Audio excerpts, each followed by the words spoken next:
Dear friends, welcome to another episode of The Informant. In this video, we will dive into the growing arguments surrounding South Korea's nuclear program and the increasing pressure for the country to develop its own nuclear weapons. Before we begin, make sure you're subscribed to the channel and have notifications turned on. Trust me, you don't want to miss what's coming up. On July 27, 1953, an armistice was signed between the United Nations forces led by the United States and North Korea, putting a halt to a devastating war that had raged on for over 3 years. The intent behind this ceasefire was to pave the way for future peace negotiations, aiming for the reunification of the Korean peninsula. However, due to the unwavering support from China and the Soviet Union, the North Korean dictatorship never felt compelled to negotiate a lasting peace with South Korea, resulting in a bitter deadlock that has now persisted for 71 years. Despite the strong backing of China and the Soviet Union, North Korea's first dictator, Kim Il-sung, realized that the only surefire way to ensure the survival of his regime was through nuclear weapons. In 1963, he sought Soviet assistance to develop a military nuclear program. But Nikita Khrushchev, the Soviet leader at the time, refused, offering instead to build the Yongbyon Nuclear Research Center. It was at this very center, by the late 1980s, that North Korea's military nuclear program truly began to take shape. However, frustrated by slow progress, North Korea took a shortcut by acquiring nuclear technologies from Pakistan. In return, the Pakistanis received advanced ballistic missile technology from North Korea, an area in which Pyongyang had made significant strides. Thanks to the Nuclear Research Center built by the Soviets in the 1960s, and more critically, the partnership with Pakistan in the 1990s, North Korea conducted its first nuclear test in October 2006. Since then, it has conducted 6 nuclear tests, including the detonation of a miniaturized thermonuclear hydrogen bomb. This weapon, combined with North Korea's advanced ballistic missiles, has transformed the country into a full-fledged nuclear power, capable of striking targets thousands of miles away. There is no point in developing nuclear weapons if a country has no means of delivering them to its enemies. North Korea understands this all too well.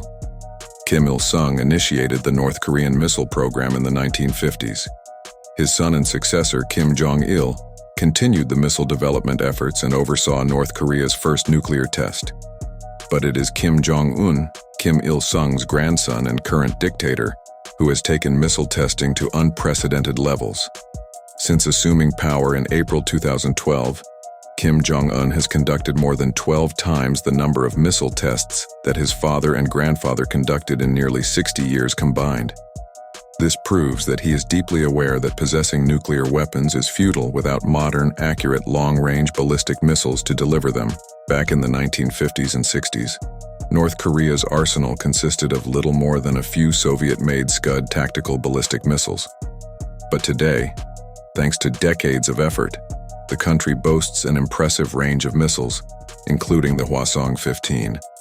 This missile can carry a nuclear warhead weighing up to a ton and strike targets as far as 8,000 miles away. Now back to the video. Pyongyang's threats extend beyond distant enemies. They also loom over Seoul, a megacity of nearly 10 million people located less than 30 miles from the North Korean border. In addition to its long-range ballistic missiles, North Korea has developed tactical short- and medium-range ballistic missiles, many of which are nuclear-capable. This means that North Korea could obliterate Seoul with a missile that would strike within 2 or 3 minutes of launch, giving South Korea little to no time to react. At such close range, defending against these attacks is virtually impossible unless there's an active alert system in place, leaving South Korea essentially at the mercy of a nuclear-armed dictatorship. With defense nearly impractical, South Korea is left with one option: nuclear deterrence. Like Japan and non-nuclear NATO members, South Korea is under the protection of the U.S. nuclear umbrella. Washington has pledged that a nuclear attack on any of these countries will be treated as an attack on the U.S. itself and will be met with a nuclear response. However, in reality, the U.S. nuclear response might waver, depending on global circumstances and the level of support North Korea receives from its allies, particularly China and Russia. So, while the US guarantees, in theory, that a nuclear attack on South Korea will be answered with nuclear retaliation, there's no absolute certainty that the US will follow through. South Koreans are keenly aware of this, which is why the idea of developing domestic nuclear weapons is gaining traction as a necessary measure to counter the growing North Korean threat. Officially, the South Korean government, led by President Yoon Suk-yeol, opposes the idea.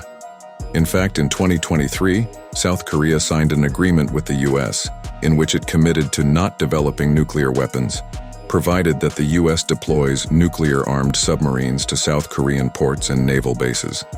South Korea is also a signatory to the Nuclear Non-Proliferation Treaty, NPT, and operates 4 nuclear power plants, none of which are involved in military nuclear research.